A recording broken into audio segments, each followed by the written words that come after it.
Sombo, KTN News. Now, members of parliament have vowed to challenge a High Court ruling that deemed the National Government Constituency Development Fund unconstitutional. Speaking during a heated session in Parliament, members of Parliament launched a scathing attack at the judges, accusing them of delivering a politically motivated verdict. As KTN senior political affairs reporter Daniel Kariuki details, the MPs are determined to draft a law that will enshrine the NG-CDF in the Constitution.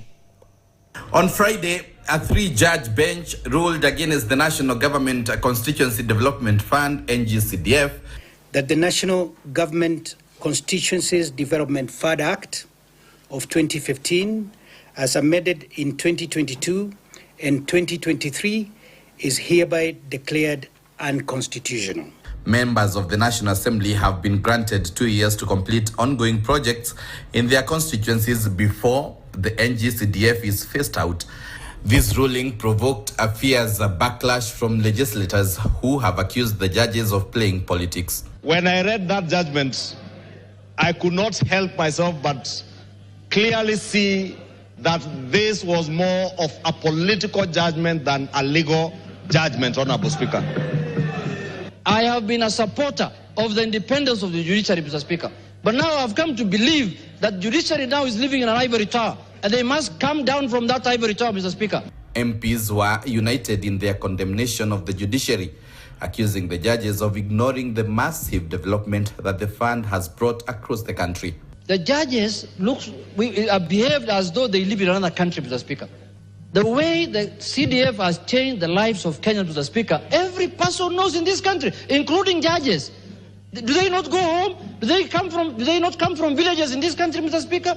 In areas that have been predominantly opposition, the only fund you can rely on that is changing lives is CDF. The number of development projects initiated in my former constituency called Wajir West and my current constituency called Eldaz, Mr. Speaker, through CDF is more than the combined development initiative since we got independence, Mr. Speaker. It is now the high time we united as members of parliament. The legislators have announced plans to introduce amendments to ensure that NG-CDF is included in the constitution, while also preparing to appeal the ruling. We can also not be a house of lamentation.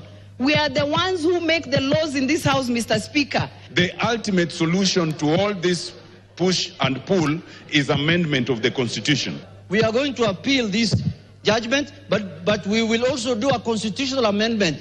We have the powers even to amend the Constitution. The judiciary doesn't have.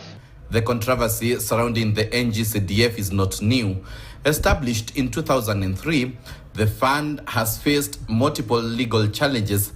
In 2020, its previous version was declared unconstitutional, prompting the creation of the current NG-CDF, which now faces a similar fate.